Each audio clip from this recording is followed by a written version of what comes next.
You're listening to Breaking the Bottle Legacy with Molly Watts, episode 24. Hi, I'm Molly.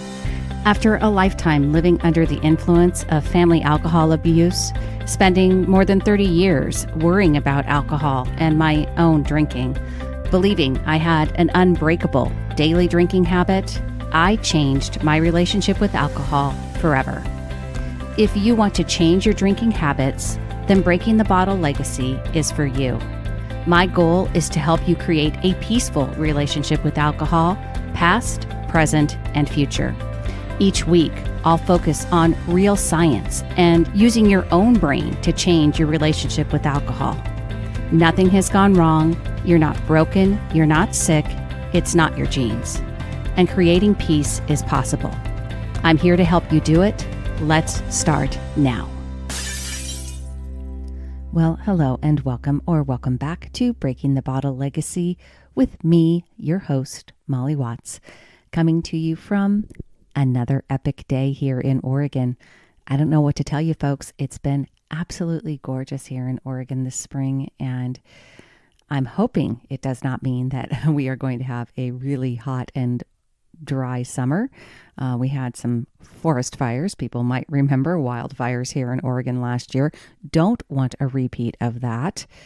But the sunshine has been so appreciated. I love it. And I got to tell you, you have to come to Oregon if you haven't visited already. Today on the show, I am talking to Doctors James and Janice Prochaska.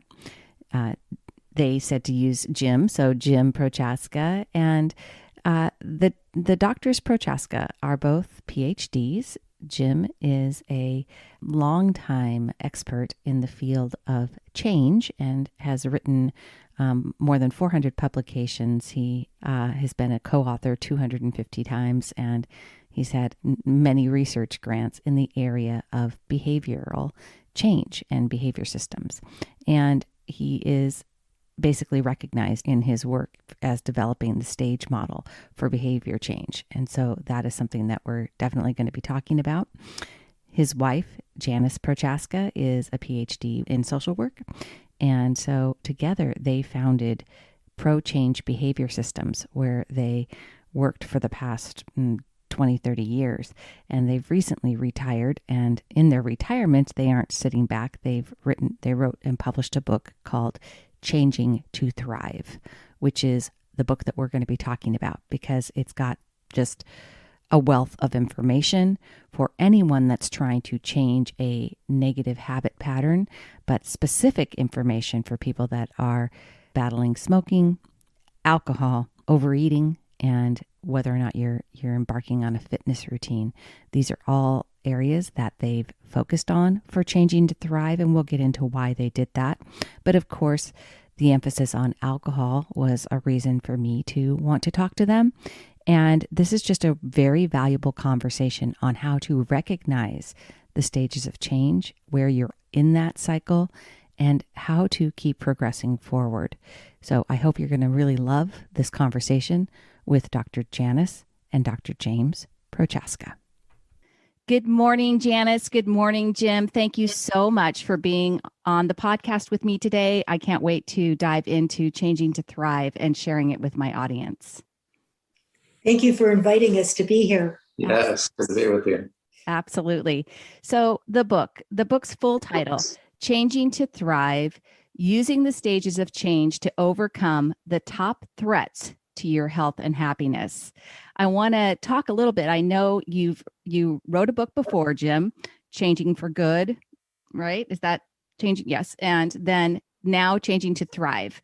And so talk to me a little bit about the decision to put this kind of information out, where we're really addressing some of the core risky behaviors that people embark on that are threats to their health and happiness. Well, historically, Changing for Good was not written for the public. It was written for clinicians and academics. Okay, so there's that. Yeah, but once it started to get taught to students, it really started to spread, and also taught to clinicians. And so it did get used. I mean, it has sold over 200,000 copies and continues to. Wow. But changing to Thrive was specifically much, more written for the public. Yeah. And to have it in terms of having like exercises and all that they can do. Some would call it a self-help book. We like to call it a self-change book because it's really based on science. Yeah, I love that. Was the first time I've read that or heard that terminology, self-changers, that you use throughout the book. And I just adore that. I love that because it's self-help. We all kind of, almost want to close our ears these days to more self-help books, right? But self-changing is just phenomenal because that's really what, and I talk about that here on the podcast. I am very big on the fact that I want people to change their relationship with alcohol. So it's not about stopping the action of drinking or stop drinking too much. Of course, that's hopefully the outcome, right? But to do that, we have to change our relationship with alcohol. And that's one of the things that I've loved so much about this book. And I've shared a little via correspondence with the two of you that I was a self-changer and went through this process unwittingly, unknowingly, not having the terminology that this book has helped me now articulate kind of the process that I went through. And that I think is maybe just right there in and of itself, why the book will be so valuable for people is giving them the language to see where they're at in that process of change. Yeah. Well, I value that you discovered that yourself and then validated it with us. I mean, it's still a creative discovery by yourself, and then we help to validate that. Well, and I think too, for a lot of people, and correct me if I'm wrong, but I'm sure you've seen this over years and years of helping people and research.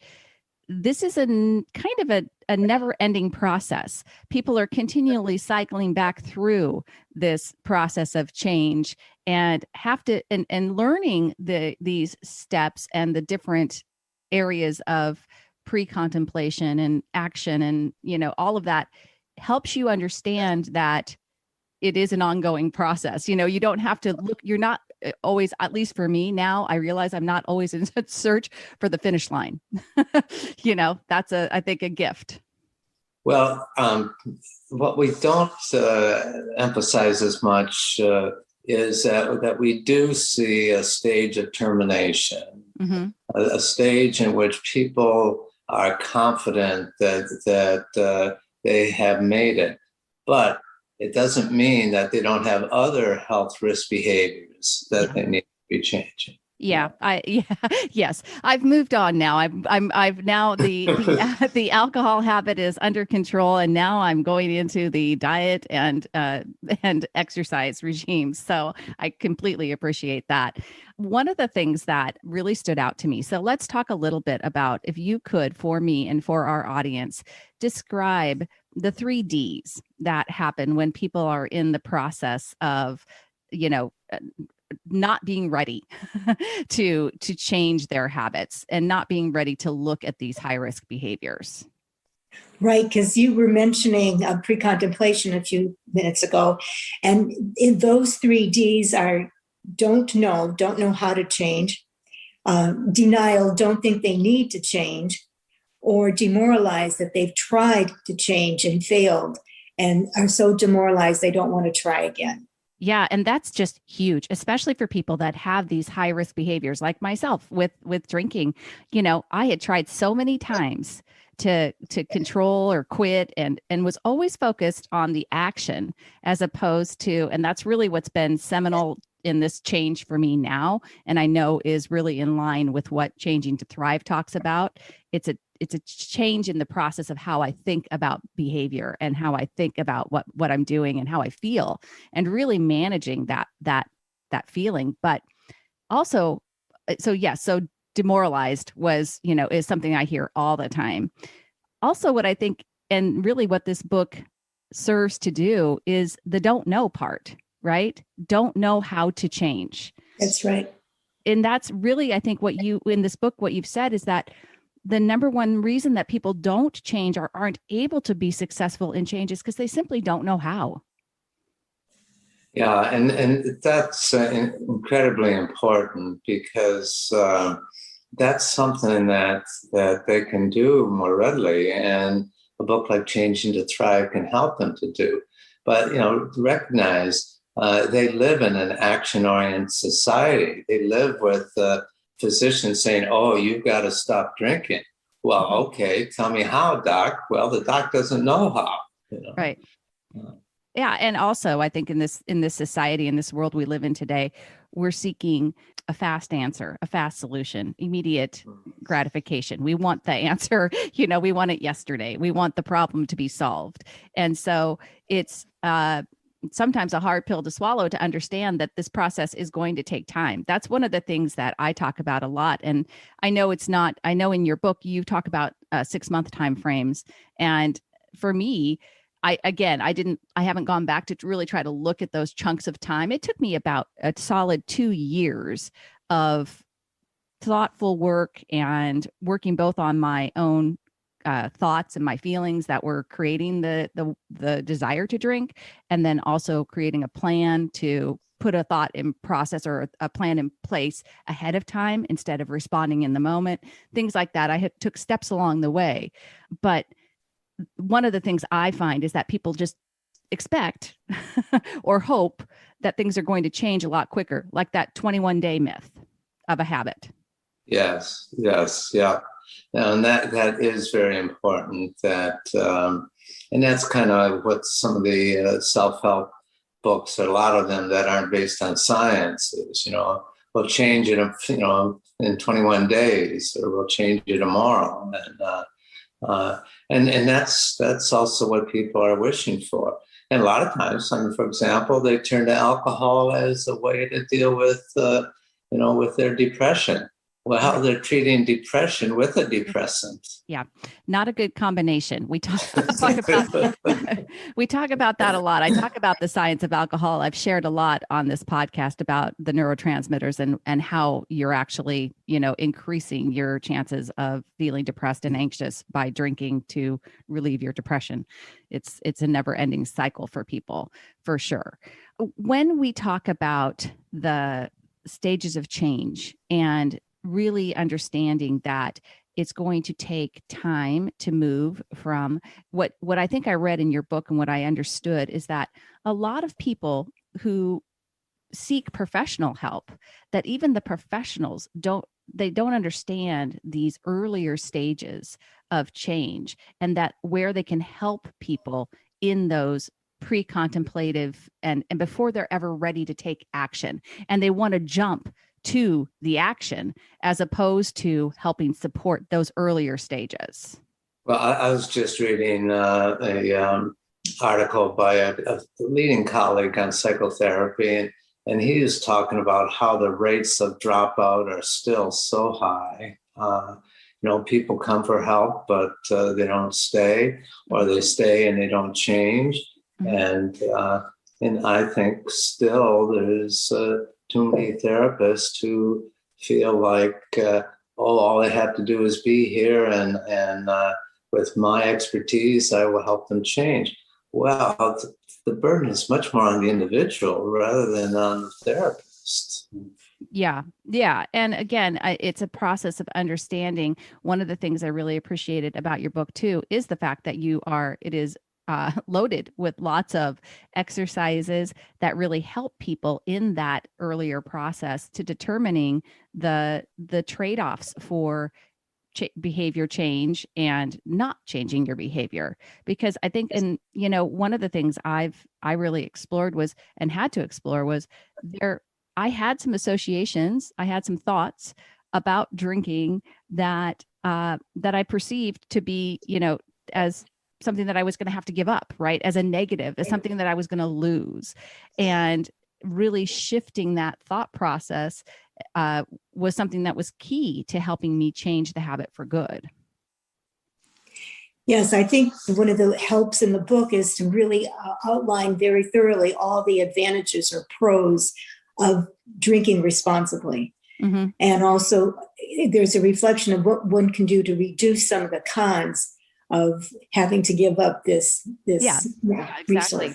Yeah, that's exactly what I meant, is that reducing the cons, because you have to allow yourself to understand that you've built up a positive association. So there is going to feel a little bit, you've created some loss, and you can counteract that by changing. And for me, it was a lot of education on the science of alcohol. Once you really start to learn about what alcohol is as a drug, you start to, at least for me, it becomes a lot less attractive as something that is a coping mechanism.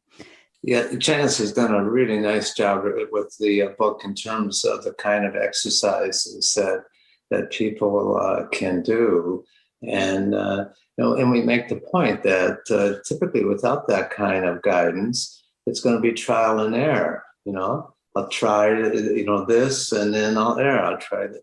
Well, that leads to getting demoralized. Whereas guided learning, the way that Change in the Thrive does, it really helps them to, much more increase the chances that they will change. And change means progress, okay? It doesn't mean action, so that they'll progress from one stage to the next. Yeah, exactly. And that's a key point right there.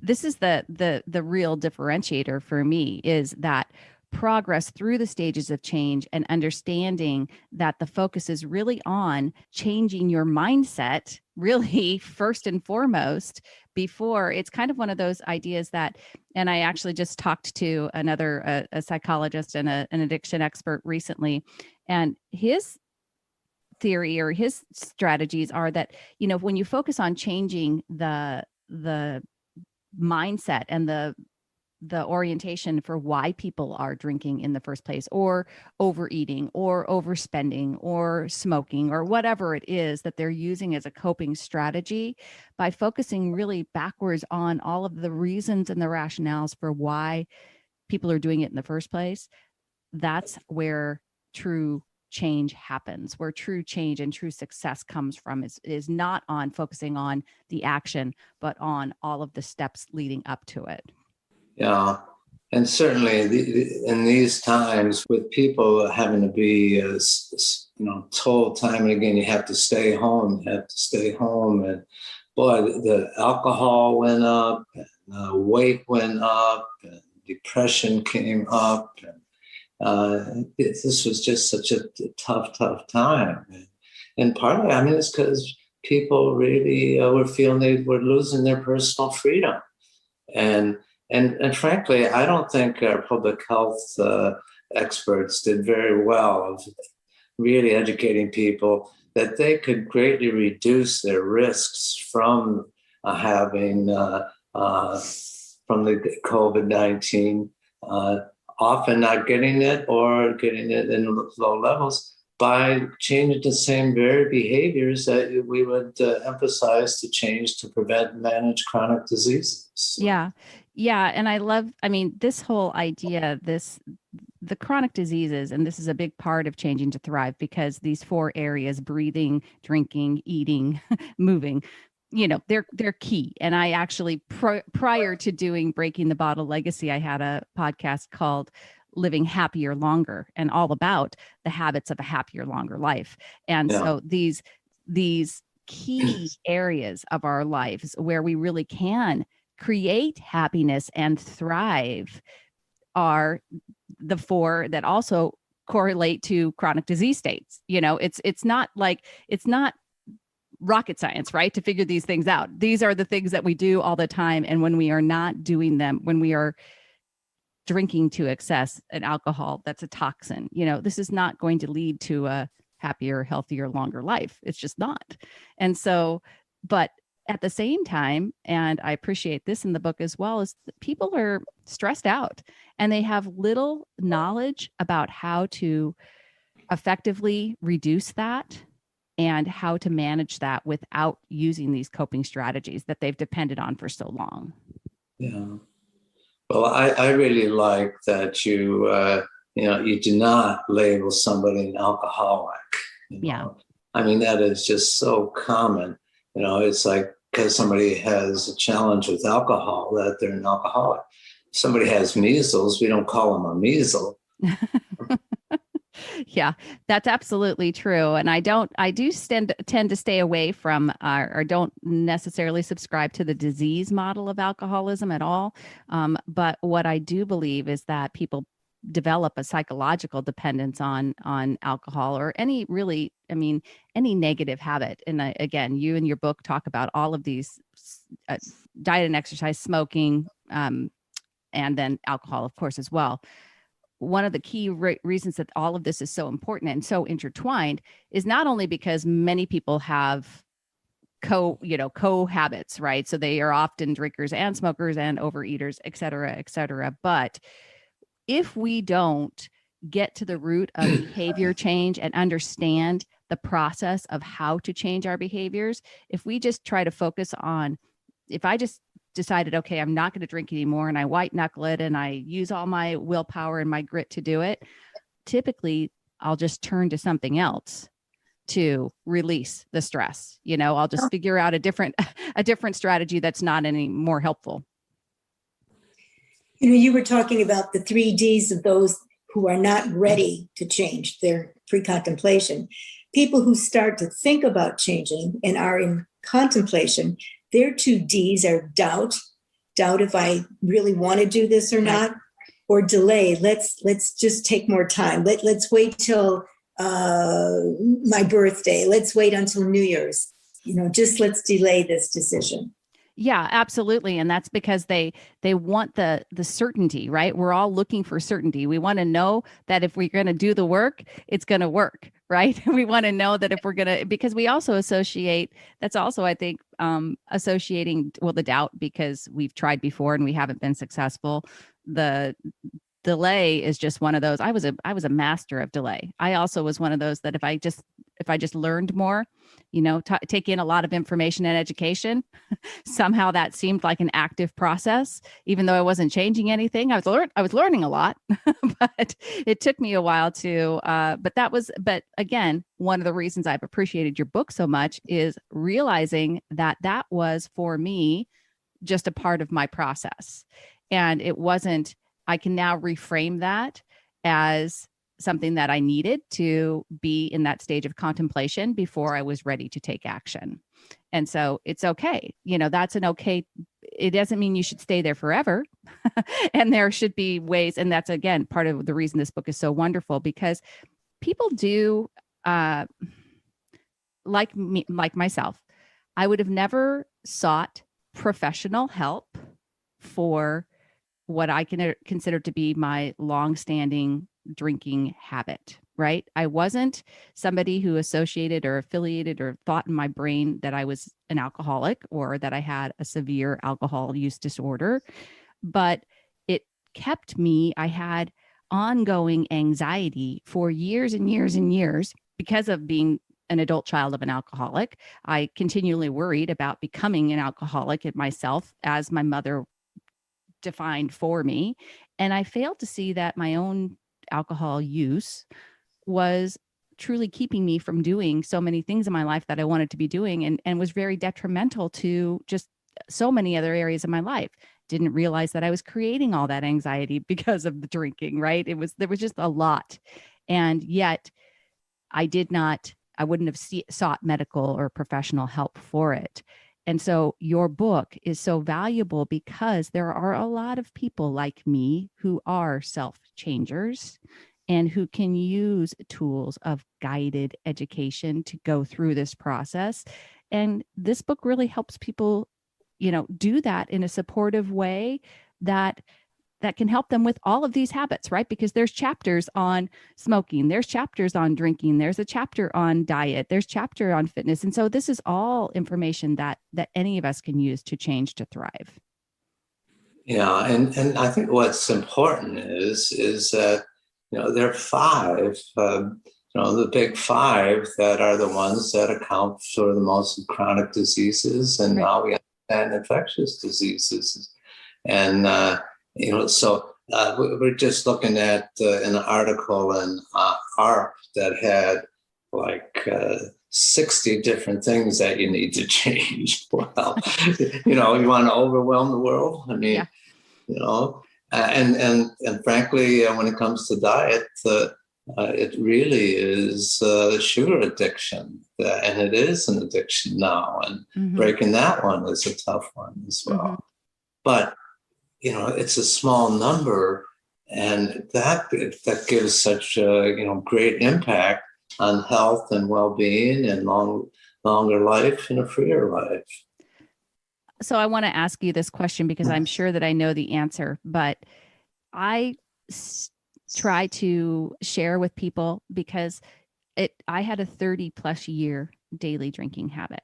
I came from like I said, being an adult child of an alcoholic. Alcohol has been an impactful part of my life for most of my life.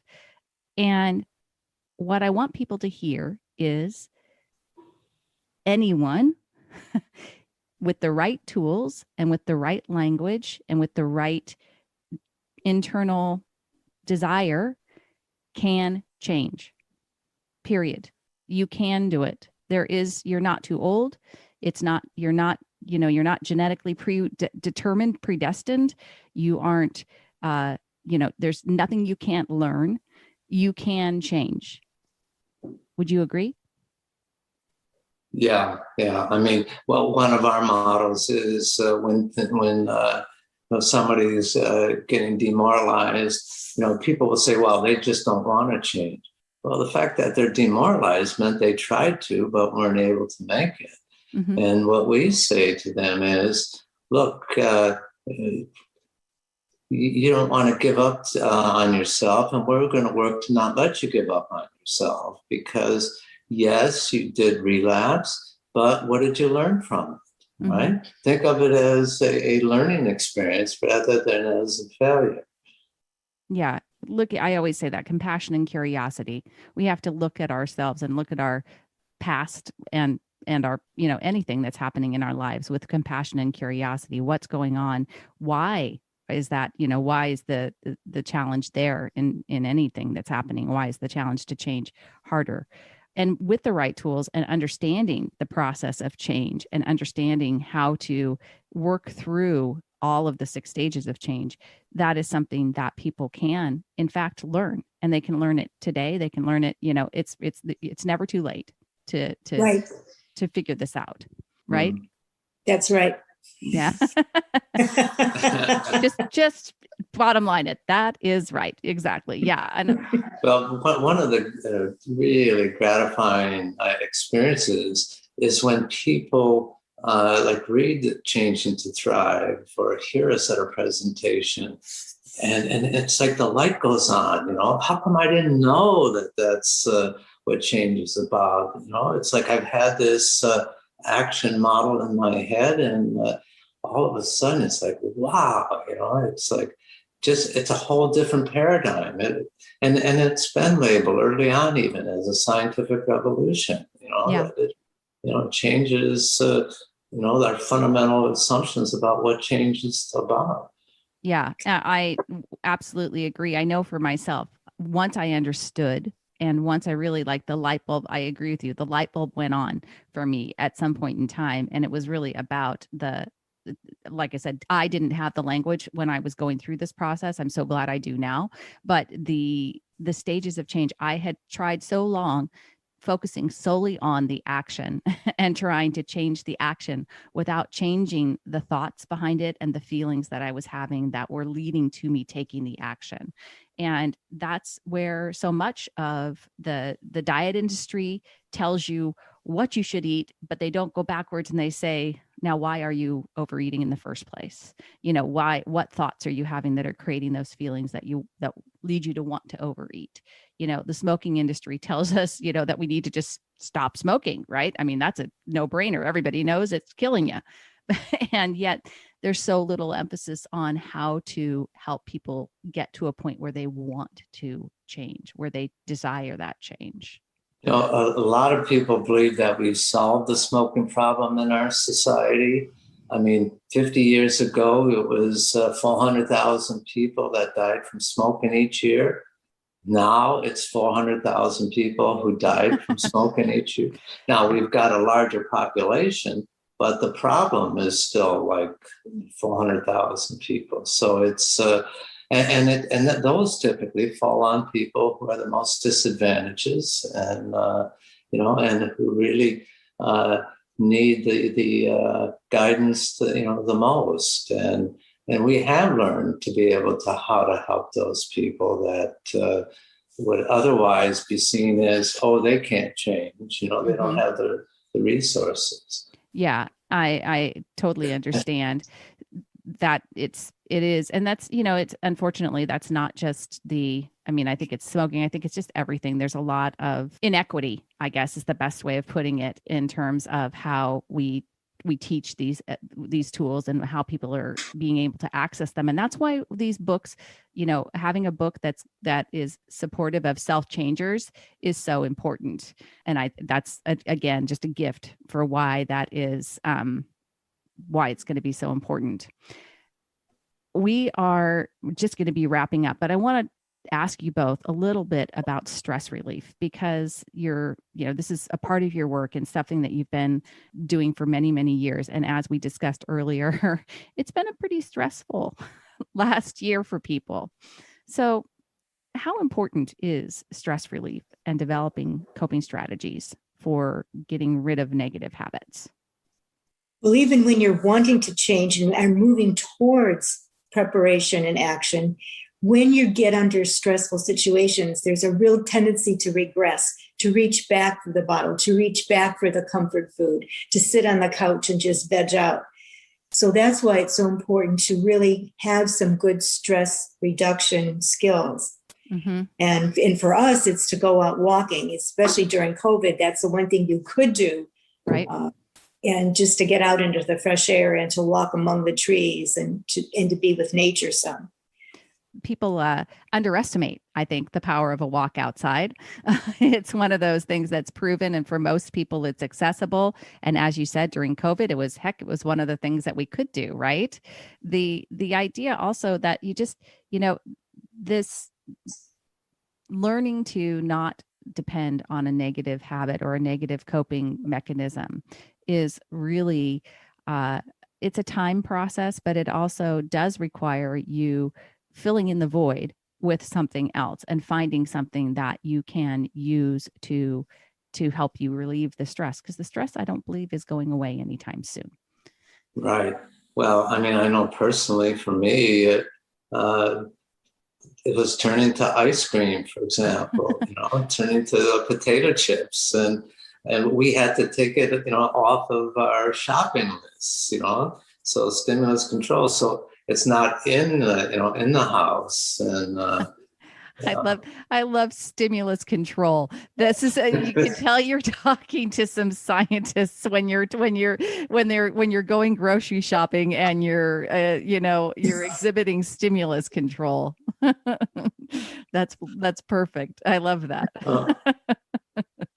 Well, Jim and Janice, it has been absolutely lovely to speak with you this morning. I so appreciate you taking the time. I'm going to link in my show notes, folks, to where you can find Changing to Thrive.